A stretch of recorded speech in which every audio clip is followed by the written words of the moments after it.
The most thrilling things about supercars is their enormous speed, and quite frankly, I don't get out of bed for anything less than 200 miles an hour.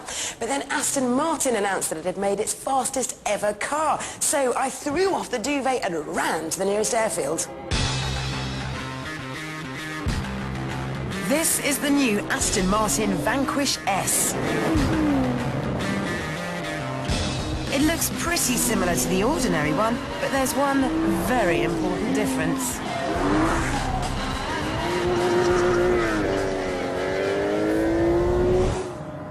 According to the company boss, this is the fastest road-going car in the history of Aston Martin.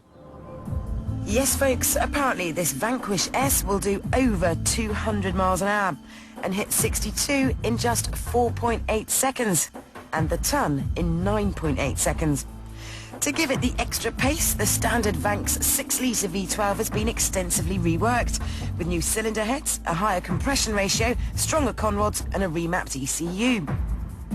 So instead of just 460 bhp to play with, this S model has 520 horses feeding its big 19-inch rims.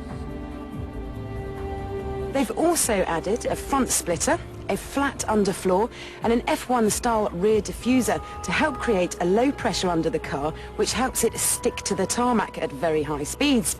The suspension has been stiffened and lowered by 5mm, and the steering rack is 20% quicker. And most importantly, they've beefed up the brakes.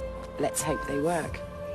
Because I'm not just going to fling this Vanquish S around a few country lanes. No, I'm going to find out whether Aston's claims of over 200 miles an hour are actually true. Cracking 200 miles an hour isn't easy. First, you need somewhere big enough to do it. That's why we're at an old American Air Force base. It's massive with over 2.5 miles of tarmac. In fact, it's so long, it's an emergency landing strip for space shuttles. We have our own emergency services, fire and ambulance crews are on standby, and speed experts, Datron, have not only fitted precision timing gear to the car, but they also have a mobile rig monitoring my every move.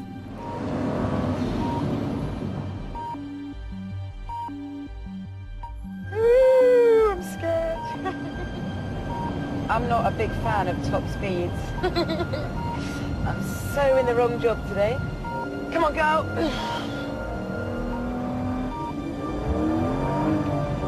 First gear, second gear, third gear. 92 miles an hour into fourth, 103 miles an hour. Keeping the foot flat to the floor into fifth gear, 136 miles an hour, still flat. Into sixth gear, 164 miles an hour, 168, 170.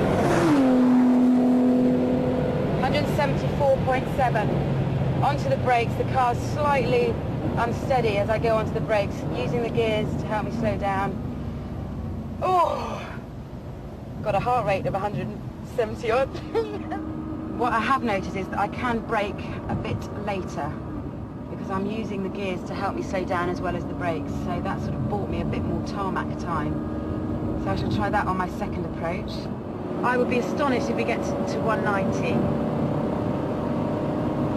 Because when you start getting to sort of 170, 180, it's doing that extra sort of 10 miles an hour, getting that little bit more, that's the problem.